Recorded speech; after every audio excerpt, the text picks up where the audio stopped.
오늘은 다윗의 범죄 위에 부어진 하나님의 은혜라는 제목을 가지고 역대상 21장 1절에서 17절까지의 말씀, 우리가 본문을 다 읽지 않았지만 21장 전체의 말씀을 함께 살펴보려고 합니다.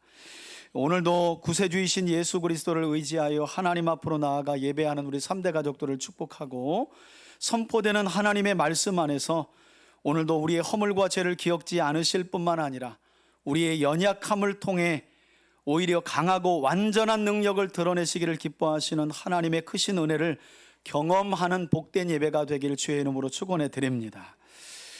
여러분, 우리 지난 시간에 우리가 전장인 역대상 20장의 말씀을 함께 살펴보면서 다윗이 여호와를 위한 거룩한 전쟁을 수행하는 중에 벌였던, 역대상 20장에는 생략되어 있지만 다윗의 범죄로 인한 불완전한 모습에도 불구하고 하나님께서 다윗에게 약속하신 말씀대로 다윗이 암몬과 블레셋과의 전쟁에서 완전하게 승리를 거두게 하셨던 이 말씀을 우리가 함께 살펴봤습니다.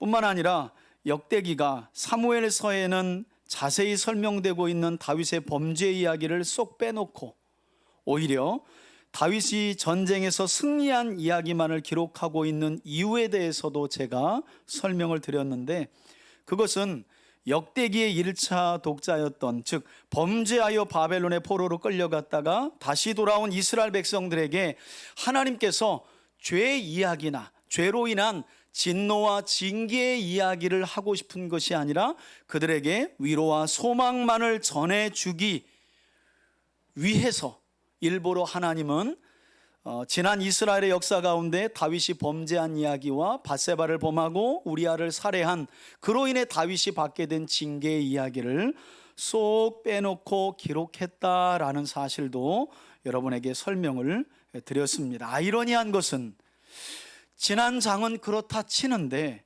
여러분, 이렇게 암몬과의 전쟁 중에 벌인 다윗의 범죄 이야기는 역대기가 의도적으로 함구하고 있는데, 오늘 우리가 함께 살펴볼 역대상 21장의 본문을 보면 웬일인지 역대기는 다윗이 군대장관 요압을 시켜 이스라엘 백성들의 숫자를 조사하도록 인구조사 명령을 내린 일에 대해서는 오히려 더 엄중한 잣대를 들이대며 그것이 하나님 앞에 다윗이 벌인 아주 큰 죄라는 사실을 고발하고 있다는 거예요.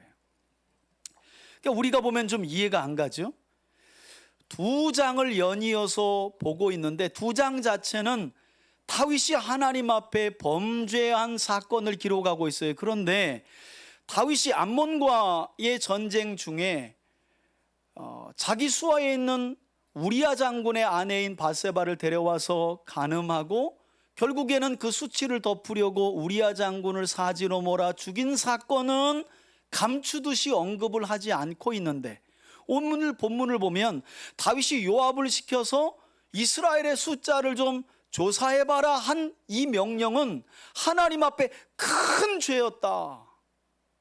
아니, 앞에 간음하고 사람 살해한 일은 덮어놓고 오늘 뭐 그게 그렇게까지 죄가 되나? 우리 생각에는. 아니, 백성들의 숫자를 왕이 조사하게 명령을 내릴 수도 있지. 그런데 오늘 역대기는 오히려 거꾸로 지난 밧세바 간음과 우리아 살해 사건은 덮어놓고 다윗이 요압을 시켜 인구조사 명령을 내린 이 사건은 하나님 앞에 큰 죄였다는 사실을 설명하며 고발하고 있다는 거예요. 여러분, 이것이 바로 역대기를 읽는 재미입니다. 이런 내용을 이해하지 못하면 사무엘상하서 열왕기서에서 이스라엘의 역사를 또 봤는데 역대기에 또 나오네? 그러면 읽을 필요 없지 해서 가장 구약 성경 중에 인기 없는 책이 지금 저와 여러분들이 계속 강해를 진행하는 역대기예요.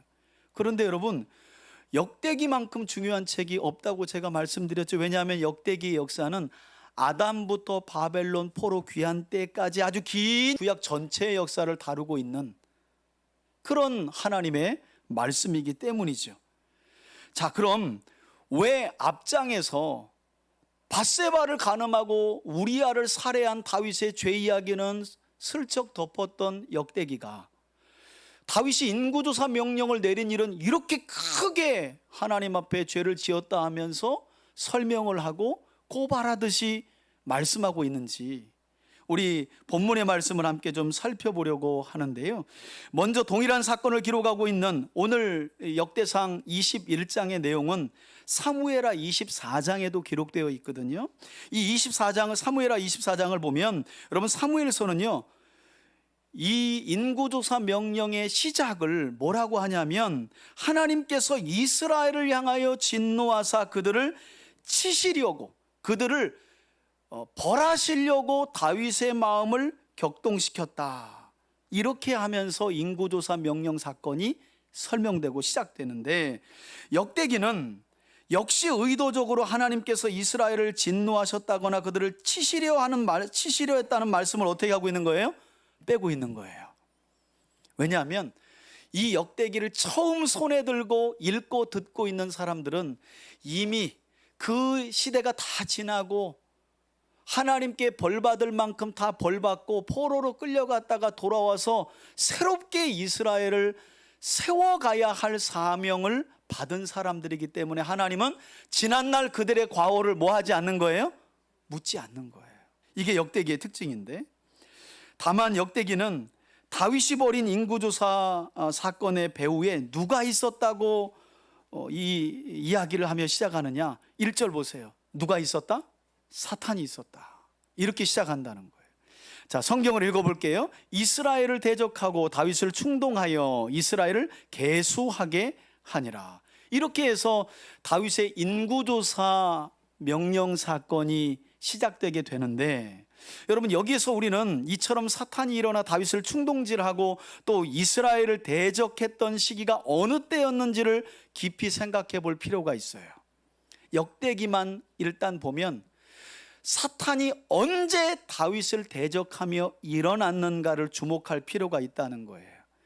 여러분 지난 몇 주에 걸쳐서 우리가 어떤 이야기를 나눴습니까? 다윗은 하나님께 다윗 언약을 받고 모든 나라들이 네 앞에 복종하게 될 것이다. 그래서 다윗은 전쟁에서 나가는 곳마다 뭐 한 거예요? 승리했다. 이기고 또 이기더라.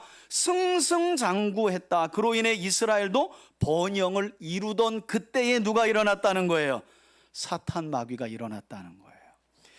여러분 하나님을 믿는 신실한 믿음요, 물론 상황이 어렵고 삶이 어렵다고 믿음이 저절로 생기는 건 아니에요. 그러나 많은 경우 믿음을 잃는 상황을 보면 어려울 때보다는 언제?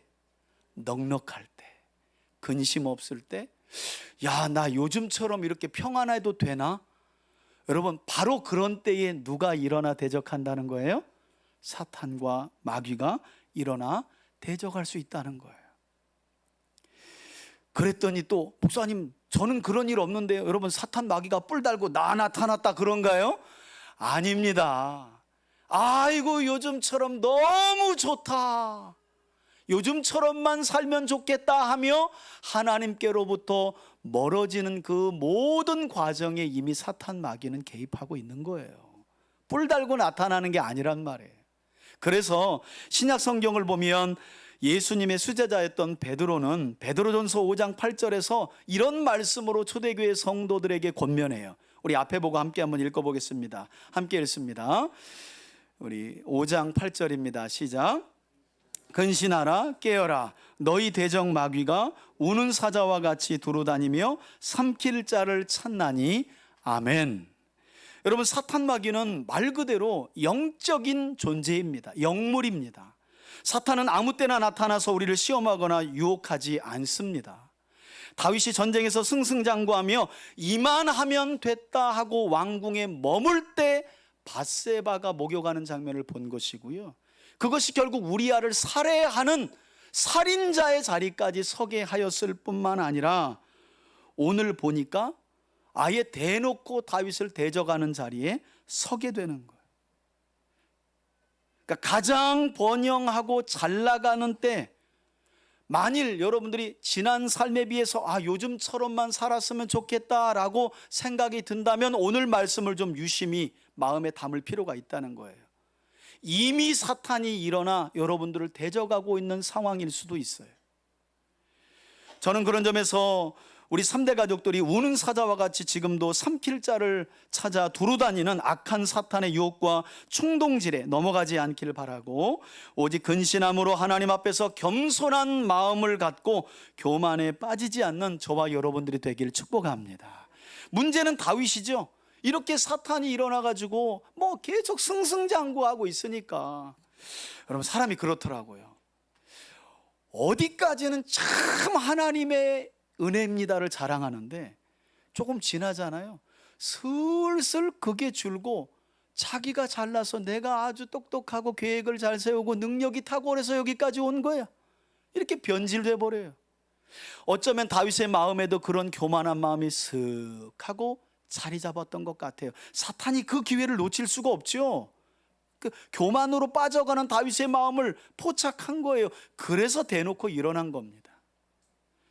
여러분, 이렇게 사탄이 충동질하자 2절을 보세요. 다윗이 그의 군대 장관 요압과 지도자들에게 명령을 내리죠. 뭐라고 내립니까? 너희는 가서 브엘사바에서 어디까지요? 단까지.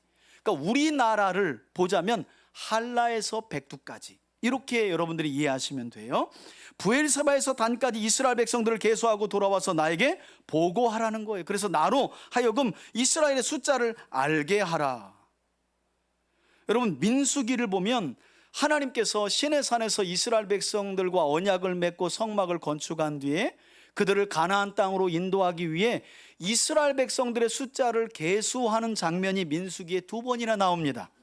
1장에 한 번 나오고 26장에 가서 40년이 지난 때 한 번 더 이스라엘 백성들의 숫자를 계수하시는 내용이 나와요. 그러니까 제가 뭘 말씀드리려고 하냐면, 성경에서 백성들의 숫자를 조사하는 것 자체가 여호와 앞에 큰 죄구나, 이렇게 단순하게 생각하면 안 된다는 거예요. 왜? 하나님도 가나안 땅으로 향하기 전에 모세를 통해 전쟁에 나갈 만한 사람들을 숫자를 조사한 일이 2번이나 있다니까요. 다시 말해, 인구 조사 자체는 죄가 되지 않아요. 그런데 그럼에도 불구하고 다윗이 내린 인구조사 명령이 하나님 앞에 큰 죄가 된 이유는 이후에 5절에도 설명되어 있지만, 지금 다윗은 이스라엘 백성들 가운데 군인의 숫자를 세워보려고 했던 것이죠. 그리고 이것은 결국 다윗이 더 이상 하나님이 아닌 뭘 의지하고 있다는 것의 증거예요? 군사력. 여러분, 오늘날과 똑같지 않아요? 지금 중국이 유럽뿐만 아니라 미국을 가장 견제하면서 몰빵하듯이 하고 있는 게 뭐예요? 군사력이죠. 군사력과 경제력 이코로 힘이거든요, 힘. 그래서 첨단 무기를 개발하는데 온 힘을 쓰고, 미국은 거기에 뒤지지 않으려고 또 더 잔인하고 또 아주 간편한 무기들을 그렇게 만들어서 국방력을 키우려고 하는 거죠. 다윗이 지금 단순히 그냥 호구조사하는 게 아니란 말이에요. 군대의 숫자를 조사하려고 했던 이 명령은 이미 다윗의 중심이 계속 승승장구하고 이기다 보니까 하나님을 의지하는 마음보다 군사력을 의지하는 마음으로 갔다는 것을 의미하죠. 여러분, 하나님께서 모세에게 이스라엘 백성들 가운데 왕을 세우려면 이스라엘의 왕은 반드시 이러이러한 명령에 순종해야 한다 하면서 왕의 규례를 주신 일이 있거든요. 그 내용이 신명기 17장에 소개되어 있는데 우리는 16절만 앞에 보고 한번 읽어볼게요. 이스라엘의 왕은 여러 가지를 따라야 하지만 이걸 따라야 돼요. 우리 앞에 보시고 함께 한번 읽습니다. 시작. 그는 병마를 많이 두지 말 것이요 병마를 많이 얻으려고 그 백성을 애굽으로 돌아가게 하지 말 것이니 이는 여호와께서 너희에게 이르시기를 너희가 이후에는 그 길로 다시 돌아가지 말 것이라 하셨음이며 아멘. 여러분, 이처럼 우리 하나님은 주의 백성 이스라엘을 다스리는 이스라엘의 왕은 절대로 군사력을 의지하지 않도록 이미 율법의 경고의 말씀을 넣어 놓으신 거예요. 당신은 말이 애굽에 많았거든요, 이집트에. 그러니까 이스라엘이 왕들이 군사력을 키우려고, 지금으로 말하면 탱크를 구입하려고 이집트 가서 이집트로 사람을 내려보내지 말라는 거예요. 누구만 의지하라는 말씀이에요? 하나님만. 하나님만 온전히 의지하라는 거죠. 여러분, 그런데 이 신명기 17장 16절 이후에 하나님께서 이 왕의 규례를 설명하면서 어떤 말씀도 덧붙이고 계시느냐, 찾지 말고 들어보세요. 하나님은요, 왕이 하지 말아야 될 것 여러 가지를 설명하시면서 조금 전 우리가 읽었던 군사력을 키우려고 말사로 사람들을 에집트로 보내지 말아라 라고 하는 말씀도 있고, 반면에 하라고 하는 말씀도 있어요. 그게 뭐냐면, 하나님이 너희 손에 들려준 율법, 곧 하나님의 말씀을 왕은 곁에 두고 제사장들에게 성경을 물어보고 배워야 하며, 배울 뿐만 아니라 그것을 읽고 들으며 필사하라는 거예요. 성경 필사 명령이 거기에 나와요.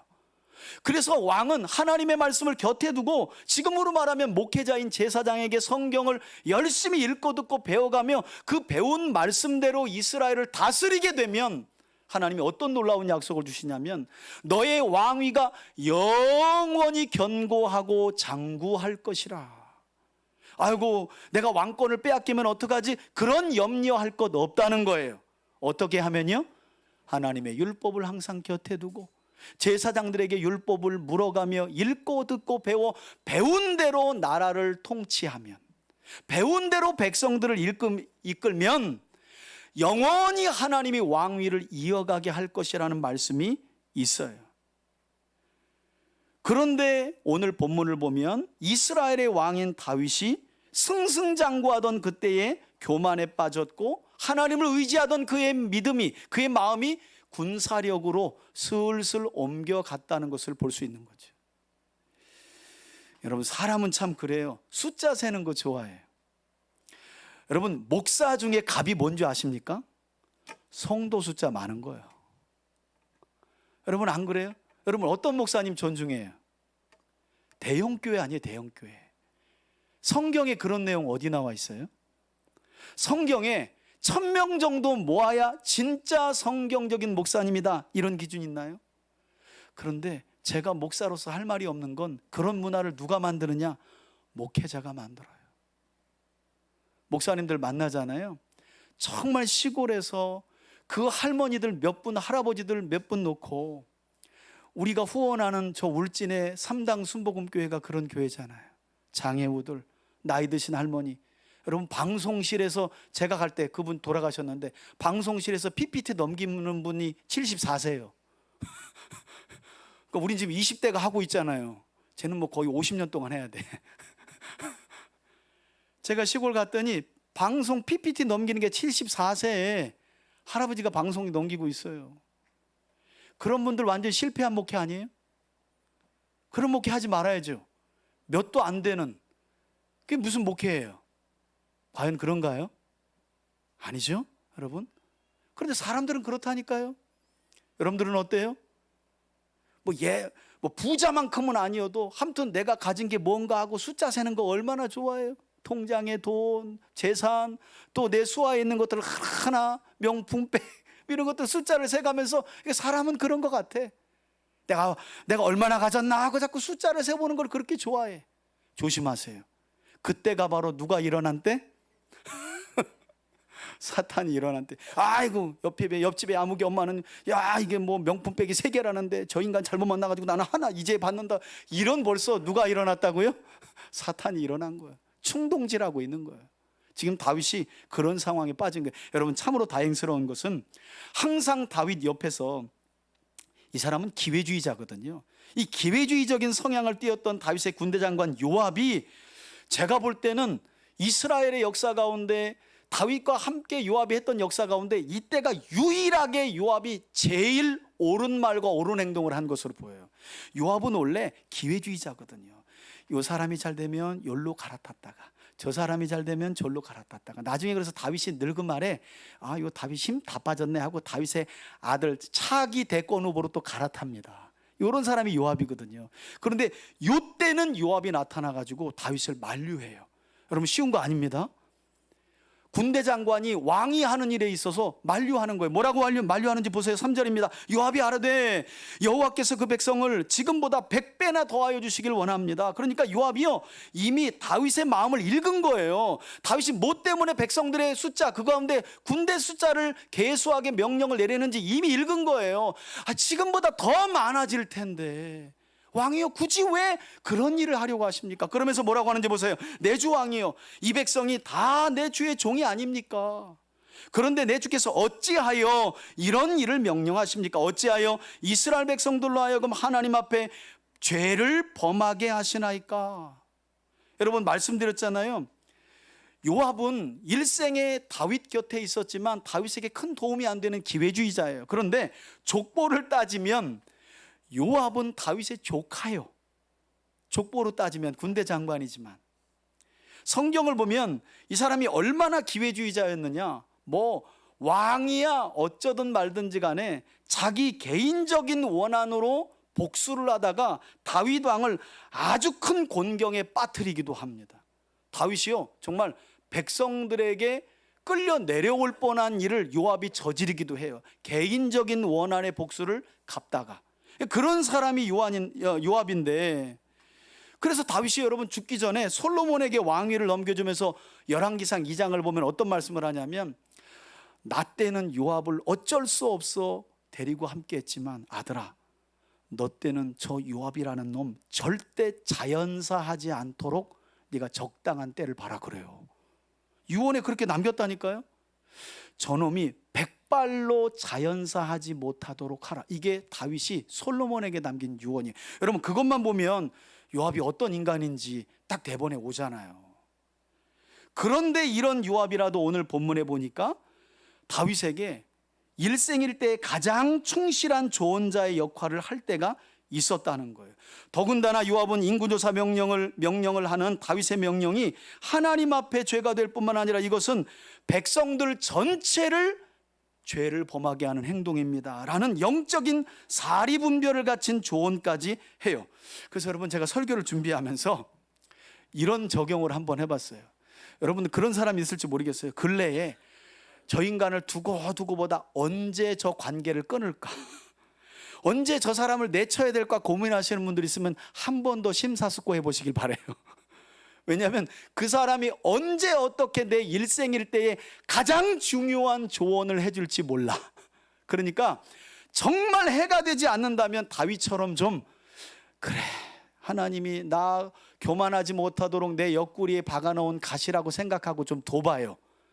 조금만 얘기하면 감히 군대 장관이 여봐라 이놈의 목을 쳐라 이렇게 다치면 여러분, 이런 일생일 때 가장 중요한 하나님의 음성을 듣는 기회는 사라져버리는 거예요. 다윗이 어떻게 알았겠어요? 이런 기회주의자인 요압의 입을 통해 하나님의 음성이 자기 귀에 들려질지. 그렇잖아요. 근데 사람은 어때요? 항상 좋은 소리 해주는 사람만 찾아, 마치 구약의 이스라엘 백성들이 멸망했던 이유처럼. 그래서 찾아간 게 거짓 선지자잖아요. 왜?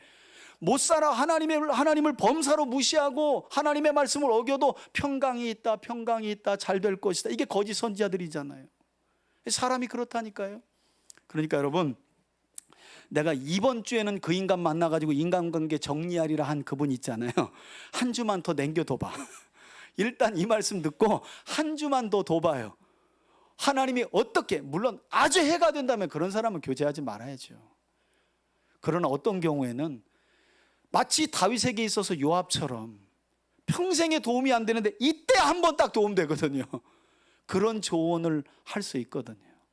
그러니까 쉽게 사람 내칠 일이 아니라니까요. 자, 안타까운 사실은 요압이 이렇게 일생일대에 단 한 번 충직한 조언을 하였음에도 불구하고 교만해진 다윗이 4절을 보세요. 이거 네가 감히, 내가 왕인데, 그러면서 요압을 재촉하죠. 그래서 뭐라고 말씀해요? 드디어 요압이 떠나 이스라엘 땅을 두루 다녔다고 말해요. 여러분, 사무엘하 24장에 기록된 동일한 본문을 기록하고 있는 내용을 보면 이렇게 두루 다닌, 브엘사바부터 단까지 두루 다녔는데 얼마 동안 다녔을 것 같아요? 9개월 20일이 걸렸다 이렇게 말합니다. 어마어마하죠. 오늘날 같으면 동사무소에 호구조사한 거 딱 통계 올려라 그러면 통계청에서 딱 나올 일인데, 그때는 마을마다 다니면서 조사하는 거예요. 20세 이상의 전쟁에 나갈 만한 군인 몇 명이나 되냐 이 마을에. 수기로 계산해가지고 9개월 20일이 걸려요. 이렇게 엄청난 시간 동안 조사한 뒤에 드디어 요압이 어떻게 해요? 예루살렘으로 돌아옵니다. 왕궁에 있는 다윗에게로. 5절 보세요. 요압이 백성의 수요를 다 세워보고 다윗에게 보고하죠. 여러분, 내 보고 내용을 보니까 다윗의 명령은 단순한 인구조사가 아니었다는 것을 알 수 있잖아요. 군사력을 알아보기 위한 인구조사였다는 것을 우리가 눈치챌 수 있는데, 이렇게 조사한 결과로 군대 숫자가 얼마였대요? 북쪽에 위치한 이스라엘 중에 칼을 뺄 만한 자가 어떻게 해요? 110만. 어마어마합니다. 남쪽에 위치한 유다 중에 칼을 뺄 만한 자가 얼마예요? 47만. 이렇게 더해서 얼마라고요? 150. 더하기가 안 되는 거예요.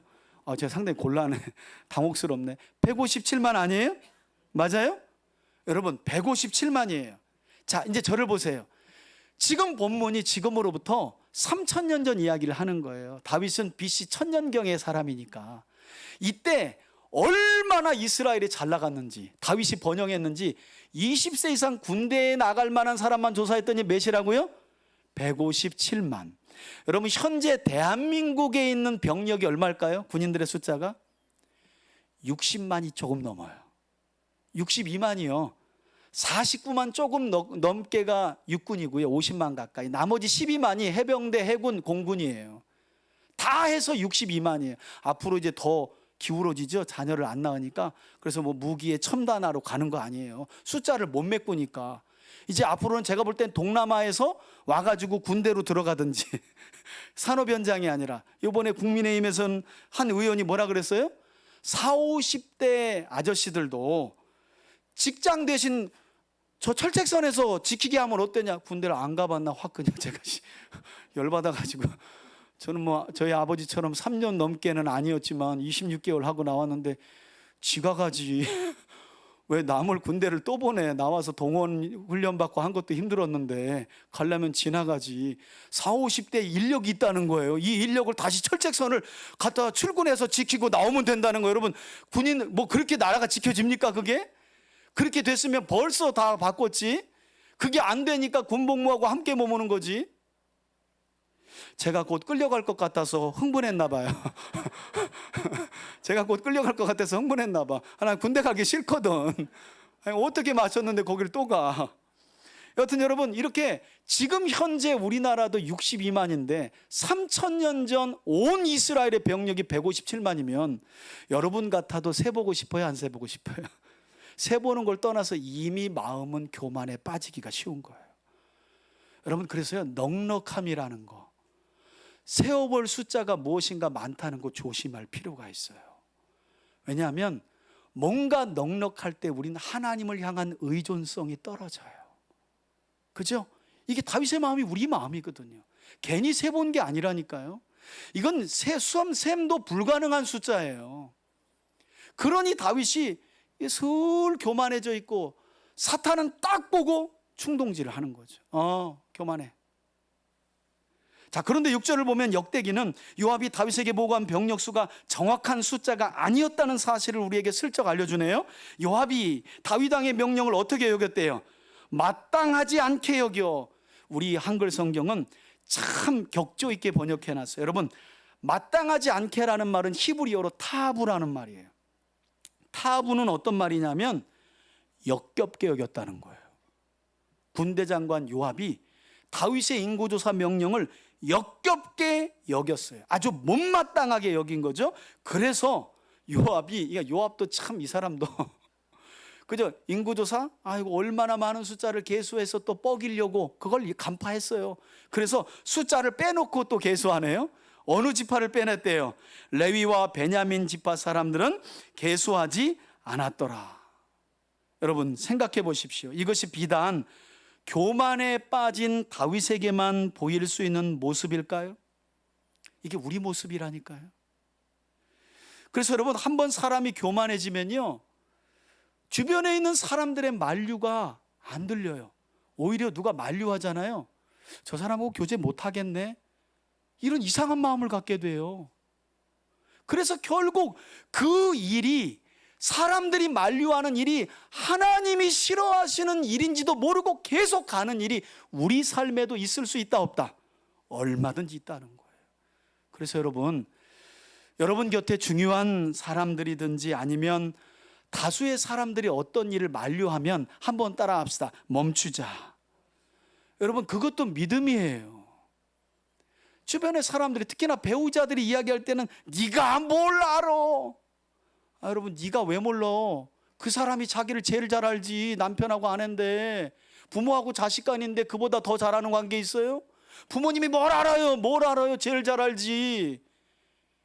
야 네가 뭘 아냐? 뭘 알아요? 자녀가 부모를 보면서 자랐는데 제일 잘 알지. 그런데 안 들린다니까요. 그 말이 그냥 기분 나쁜 거예요. 참 이 요압이 일생일대에 유일하게 선한 일을 한 건데 만류한 거 다윗을. 다윗이 계속 명령을 내리니까 그냥 슬쩍 한 두 지파 빼놓고 인구조사를 해버린 거죠. 여러분 아니나 다를까 다윗을 향한 요압의 이 못마땅한 마음은 곧 하나님의 마음이었다는 사실을 성경이 우리에게 밝혀주는데 7절 보세요. 이게 요압의 마음이 하나님의 마음이었다는 거예요. 여러분 주변에서 옳은 소리하며 만류하는 누군가의 음성은 때로는 어떤 음성으로 좀 들을 필요가 있어요? 하나님의 음성이에요. 여러분 제발 좀 들으세요. 요압의 음성이, 요압의 그 못마땅하고 엽겹게 여겼던 그 마음이 하나님의 마음이었대잖아요. 7절 보세요. 하나님이 이 일을 악하게 여기사 이 일로 인하여 어떻게 진노하세요? 이스라엘을 치셨다. 여러분 앞서 다윗이 왕이 된 뒤에 예루살렘으로 사울 왕 때부터 방치되었던 언약궤를 가지고 오다가 수레로 끌고 오다가 소가 뛸 때에 언약궤가 떨어지는 것을 막으려고 손을 댔다가 하나님이 우사를 치셨다 그러잖아요. 그 치셨다는 표현이 바로 이 치셨다는 표현과 같은 표현이에요.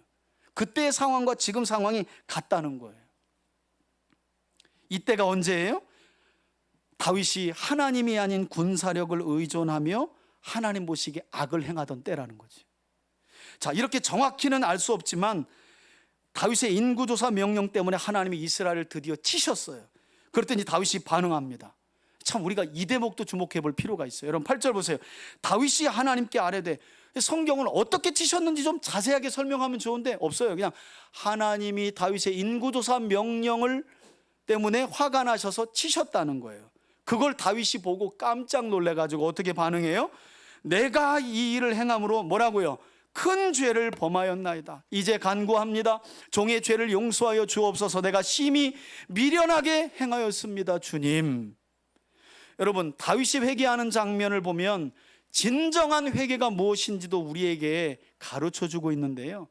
앞서 다윗이 암몬과의 전쟁에서 왕궁에 머물면서 밧세바와 그의 남편인 우리아를 살해하는 죄를 저질렀다고 말씀드렸잖아요. 그때 범죄한 후에 하나님이 나단 선지자를 다윗에게 보내거든요. 그리고 다윗의 죄를 책망합니다. 그때 다윗은 사울 왕과 전혀 다른 모습을 보여요. 여러분 사울은요 죄를 지을 때마다 백성들을 핑계 삼아 변명을 자꾸 해요. 나는 이러려고 했는데 이스라엘 백성들이 자꾸 이렇게 하면서 제가 하나님의 말씀에 온전히 순종하지 못하고 불순종했습니다. 이게 하나님께 버림당한 사울의 모습이었다면 다윗은 달라요. 나단이 밧세바와 우리아를 죽인 그 일을 지적할 때에도 제가 죄를 지었습니다. 다윗이 바로 인정하고 시인해요. 이번에도 보니까 다윗은 다른 말을 하지 않죠. 바로 그 죄를 인정하고 하나님 앞에 용서를 구하는 모습을 보인다는 거예요. 여러분 우리가 믿는 하나님은, 하나님의 자녀들인 우리가 하나님 앞에서 죄를 지으며 살아가길 원하실까요? 죄 짓지 않고 살아가길 원하실까요? 죄 짓지 않고 살아가길 원하죠. 그런데 우리의 현실은 어때요? 실제로 죄를 하나도 안 지며 살아가요? 크고 작은 죄를 지으며 살아가요? 그렇죠 여러분. 그래서 연약한 우리를 향한 하나님의 소망이 뭔지 아세요? 제발 죄 짓고 뻔뻔하지 않았으면 하는 바람이에요. 이게 버림당한 사울과 버림당하지 않은 다윗의 차이점이에요. 하나님이 그게 죄다라고 말하면 그걸 죄로 인정하고 하나님 앞에 가지고 나아가서 회개하고 돌이키며 하나님께 용서를 구했던 사람, 그런 진정한 회개 용서를 보였던 사람이 다윗이었다는 거예요. 저는 그런 점에서 우리 3대 가족들 모두가 하나님께서 그리고 하나님의 말씀에 그것이 죄다라고 말씀하시고 여러분들에게 깨닫게 하실 때, 아이고 하나님, 나만 그래요? 교인들 많은 경우 그러고 뭐 교회 다니는 아무개 집사도 그러고 뭐 대부분 사람들 그렇게 살아가는데 왜 그게 나에게만 죄가 돼요? 그렇게 부정하거나 변명하는 모습이 아니라 다윗처럼 인정하고 회개하고 하나님 앞으로 가지고 나와서 하나님께서 베푸시는 용서의 은혜를 경험하며 살아가는 우리 3대 가족들이 되시길 주의 이름으로 축원해 드립니다. 자, 다윗이 밧세바를 간음하고 우리아를 죽였을 때 나단 선지자가 나타났다면, 이번에 인구조사 명령을 하면서 지은 죄로 인해 하나님이 다윗에게 누굴 보내시느냐? 9절 보세요. 여호와께서 다윗의 선견자 갓에게 말씀하여 이르시되. 여러분, 다윗의 주변에는 목회자들이 많았습니다. 나단 선지자도 있었고 갓도 있었어요. 그런데 저는 왜 이때 나단을 안 보내고 갓을 보냈을까? 그 부분을 한번 주목해 봤어요. 여러분, 갓 선지자는 언제 다윗과 함께 했던 사람이냐면, 다윗이 10수년간 사울에게 쫓기며 이 나라 저 나라 하고 숨어 다닐 때 하나님의 말씀을 전했던 사람이에요. 저는 여기에서도 의미가 있다고 보는 거죠. 왜 나단이 있는데 갓을 보냈을까? 갓은 다윗이 왕으로 기름 부음 받았지만 사울의 칼을 피해서 여기저기 망명 생활할 때예요. 저는 이렇게 해석이 되더라고요. 다윗이 갓의 얼굴을 봤을 때 뭘 생각했을까? 지난날 여기저기 망명하며 쫓겨다니던 때. 그러니까 저는 이 하나님께서 나단이 아니라 갓을 보냈던 이유가 분명하다고 보여요. 다윗, 너 초심을 잃었어. 어려웠을 때 나 여호와를 굳게 의지했던 네 믿음을 네가 잃은 거야. 그런 의도로 하나님이 갓을 보낸 거예요. 그리고 갓을 통해 어떤 말씀을 전해요? 10절 보세요. 가서 다윗에게 말하여 이르기를, 여호와의 말씀이 내가 내게 3가지를 내어 놓으리니 그 중에 하나를 택하라. 이 3가지는 나중에 보면 하나님이 내리실 징벌을 의미하는데, 내가 그것을 내게 행하리라 하셨다 하라 하신지라. 좀 이런 말은 빨리 번역됐으면 좋겠어요. 행하리라 하셨다 하라 하신지라가 무슨 말이에요? 이게 조선말이긴 한데 이런 걸 빨리 좀 쉽게 해놔야지. 여러분, 보통 우리는 하나님께서 우리 죄를 용서해 주시면 더 이상 우리 삶에는 그 어떤 죄값도 없다라는 고정관념을 가지고 있어요. 그런데 오늘 본문은 좀 특별해요. 용서와 죄값은 하나님이 별개로 다루실 때가 있다는 사실을 우리에게 가르쳐주고 있다는 거예요. 여러분, 앞서도 설명했지만 다윗이 우리아를 살해하고 결국에는 임신한 밧세바를 데려와서 아내로 삼잖아요. 그래서 사무엘하 11장 맨 끝절에는 여호와께서 다윗의 이런 모습을 보시니 악했더라 하고 다음 장을 보내면 나단을 통해서 책망하시고 징계를 주시는데, 여러분, 율법에 따르면 남의 것을 훔치거나 빼앗은 일이 있으면 반드시 4배를 갚아주라는 율법이 있어요. 그게 이스라엘의 법이에요. 지금 우리아의 아내를 빼앗았잖아요. 그래서 다윗이 실제로 4배를 갚아요. 어떻게 4배를 갚냐면, 밧세바 뱃속에 있는 아이가 죽고 그 뒤로 다윗에게서 태어난 3 아들을 잃습니다. 하나님이 용서하셔서 다윗을 죽이시지는 않았어요. 그러나 마치 못을 나무에 박고 못을 빼지만 못자국이 남은 것과 같이 죄값을 하나님이 때때로 물으시는 일이 있다는 거예요. 그래서 우리가 정말 경계해야 될 게 뭐냐면 죄 짓는 거예요. 여러분, 얼마나 이런 인식이 적으면 이 교수들이 마치 오늘날 한국교회 성도들은 죄 짓고 회개하면 하나님이 용서해 주신다는 이 은혜의 원리를 수학 공식처럼 여긴다는 말로 비판하잖아요. 자판기에서 커피 내 먹듯이 용서라는 500원짜리를 딱 두면 직 하고 회개를 넣으면 용서, 아무 일도 없던 것처럼 이렇게 생각한다는 거예요. 여러분, 그렇지 않아요.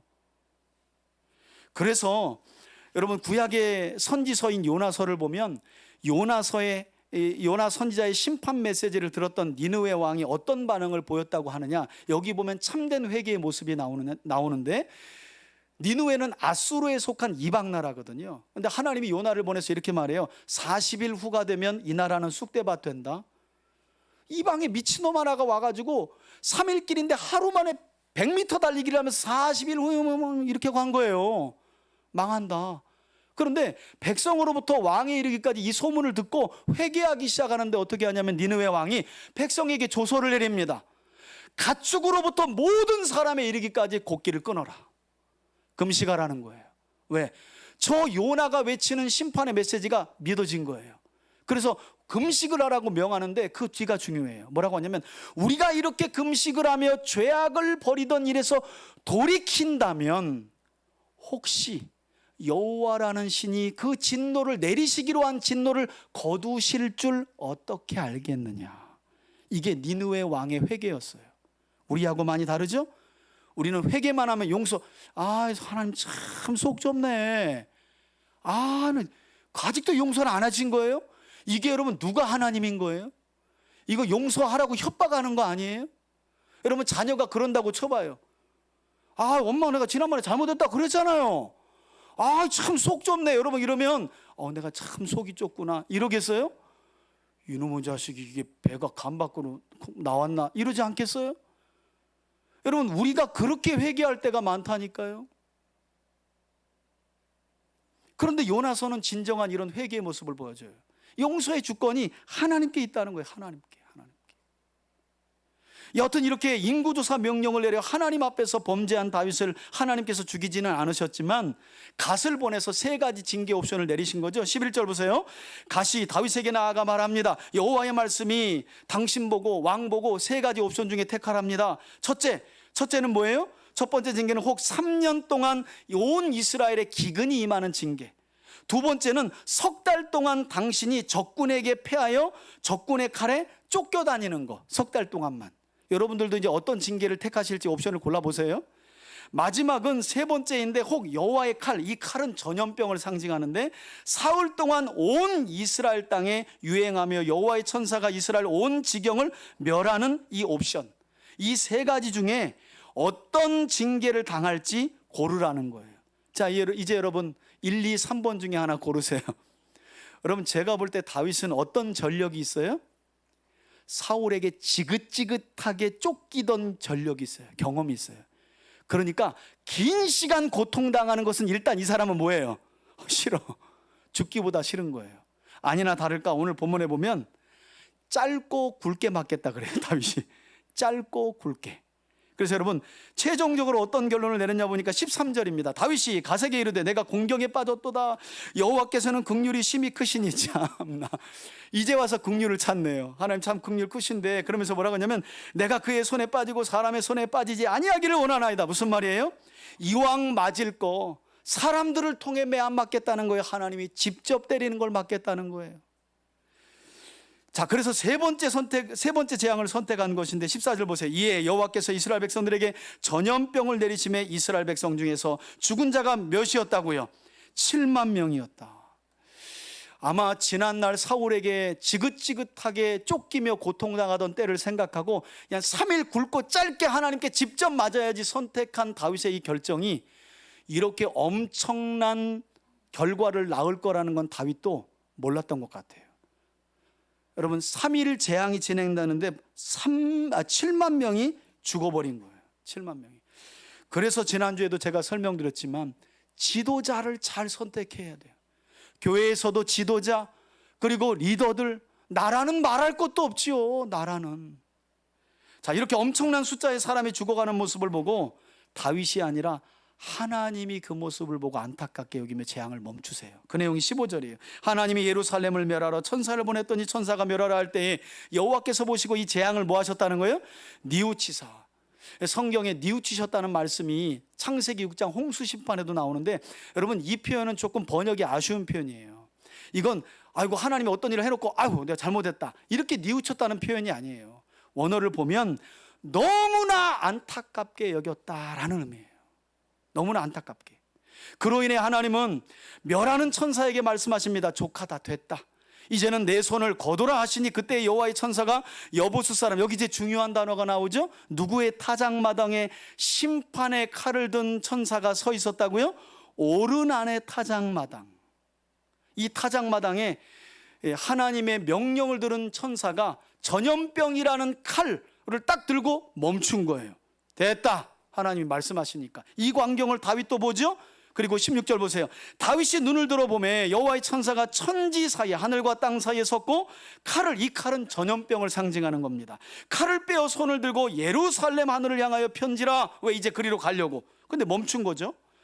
그러자 다윗은 어떻게 반응합니까? 그 모습을 하나님이 아마 보여주신 것 같아요. 다윗의 영안을 열어가지고. 그러자 다윗은 장로들과 더불어 굵은 베옷을 입고 그의 얼굴을 어떻게 해요?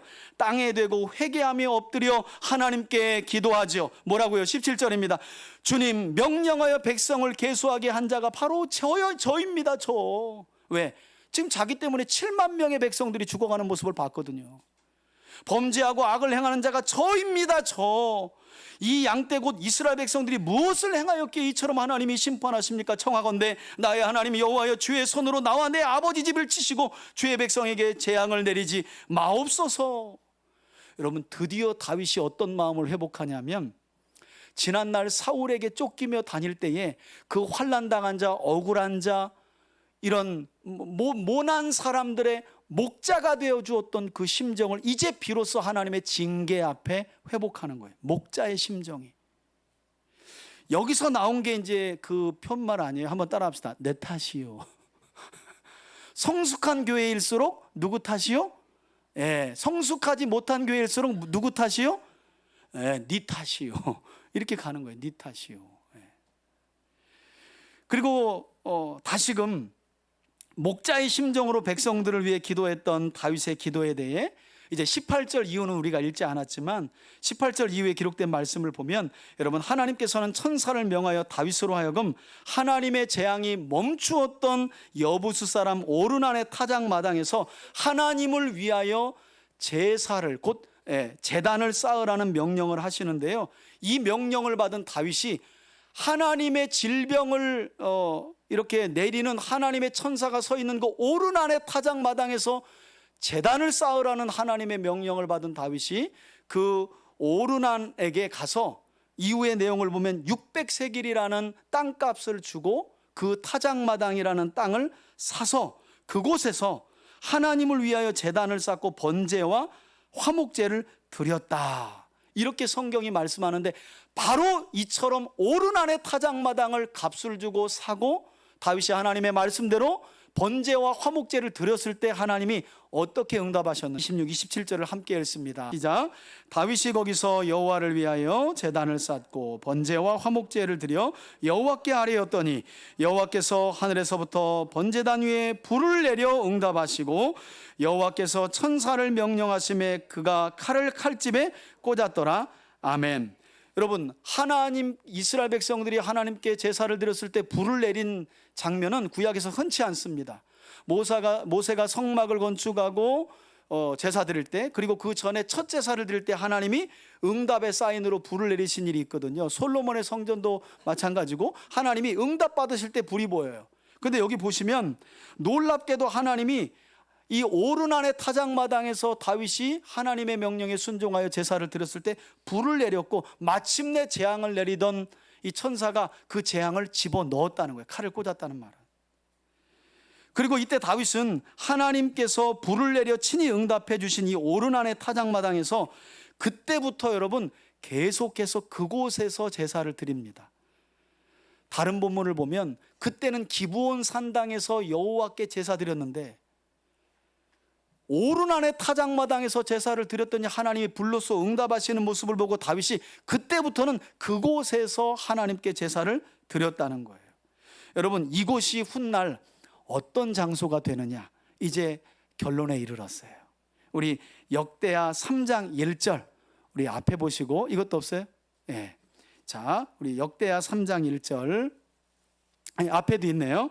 함께 읽습니다. 여러분, 이렇게 하나님의 명령을 따라 값을 주고 속죄의 제사를 드리기 위해 구입했던 오르난의 타작마당이 어떤 장소가 되느냐, 우리 함께 앞에 보시고 읽습니다. 시작.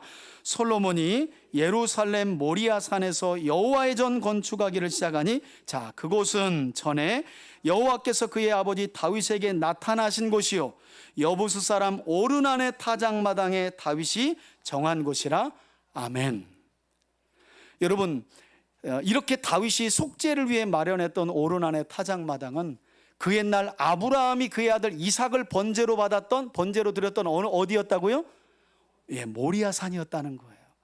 모리아산 오르난의 타작마당, 그리고 그 오르난의 타작마당에서 다윗이 스스로 범죄하고 백성들이 죽어가는 것을 뉘우치며 속죄 제사를 드렸고, 하나님이 그곳에 내가 이제 너희의 속죄 제사를 받았다 하며 불을 내렸는데, 훗날 보니까 그 장소에 누가 무엇을 세워요? 다윗의 아들 솔로몬이 성전을 건축하게 되는 줄 믿습니다. 여러분, 성전은 하나님께서 자기 백성과 영원히 함께 하시기 위해 지은 하나님의 집이에요. 그래서 우리 로마서 5장 20절에 보면 사도 바울이 로마교회 성도들에게 이런 말을 해요. 죄가 더한 곳에 하나님의 은혜가 더욱 넘쳐나나니 그래요. 무슨 말이냐면, 그러니까 죄 열심히 지어야지, 왜 죄 짓는 곳에 하나님의 은혜가 넘친다니까, 그런 말이 아니에요. 이 말은 우리의 죄로 하나님의 그 크고 놀라운 구원의 역사를 멈추게 할 수 없다는 거예요. 하나님이 우리를 향해 베풀어 주시는 자비와 긍휼과 사랑과 은혜는 우리의 죄와는 비교할 수도 없을 만큼 크다는 거예요. 그걸 성경이 우리에게 이야기하는 거예요. 하나님의 진노가 임했던 그 자리, 그래서 값을 주고 속죄 제사를 드려 불로써 응답하신 그 자리를 하나님이 기억하시고, 내가 여기서 내 백성과 영원히 함께 할 거야 하고 하나님이 거기다 뭘 세워버려요? 하나님의 집인 성전을 세우시는 거예요. 이게 하나님의 은혜란 말이에요. 그래서 앞선 20장에서는 밧세바 사건은 언급 안 했는데 인구조사하며 범죄한 사건을 역대기가 설명한 이유가 있어요. 하나님은 우리가 연약하여 짓는 그 죄악보다 우리를 향하여 더 크고 놀랍고 자비로운 은혜와 사랑을 베풀어 주시는 하나님이심을 역대기가 가르쳐 주려고, 그 진노가 쏟아부어질 그 자리에 하나님이 뭘 세우셨는지 봐라, 바로 성전 아니냐. 여러분, 십자가가 우리에게 그런 이치 아니겠습니까? 우리의 죄를 인하여 하나님이 우리에게 죄값을 묻고 우리에게 하나님의 진노를 다 쏟아부으셔야 할 것이 바로 십자가인데, 거기에 누굴 다신 거예요? 하나님의 아들 예수 그리스도. 그래서 그 저주의 장소인 십자가가 우리에게는 은혜의 장소요, 하나님이 만나주시는 장소요, 구원의 약속이 명확한 증거가 되는 장소가 되는 줄 믿습니다. 이게 하나님의 놀라운 은혜라는 거예요. 어떨 때는 좌절되죠. 해도 안 되고, 그 죄에 또 넘어지고, 그 죄에 또 넘어지고, 참 이기려고 해도 기질은 이길 수가 없어요. 여러분, 염려 마세요. 하나님이 그 이길 수 없어 자꾸 넘어지는 우리의 연약함보다 더 크고 놀라운 자비와 긍휼과 사랑을 가지고 계신 줄 믿습니다. 그 사랑으로 우리와 함께 하시는 거예요. 바라기는 교만했던 다윗의 범죄에도 불구하고 그로 인해 진노의 심판을 쏟아부으셔야 할 그 장소에 오히려 자기 백성인 이스라엘과 영원히 함께 거하실 하나님의 집인 성전이 지어질 장소로 준비하신 이 하나님의 크고 놀라운 자비와 긍휼과 은혜를 한 주간도 우리 3대 가족들이 기억하면서 그 크신 은혜를 소망하고 그분의 은혜 안에 거하며 복된 삶을 살아가기를 주의 이름으로 축원해 드립니다. 이제는 우리 주 예수 그리스도의 은혜와 하나님 아버지의 사랑과 성령의 교통하심이, 다윗의 범죄 위에 부어진 놀라운 하나님의 은혜와 자비와 긍휼과 사랑을 기억하며 한 주간도 우리에게 부어주실 그 은혜를 소망하며 나아가는 우리 교우들 머리머리 위에 이제로부터 영원토록 함께 계실지어다. 아멘.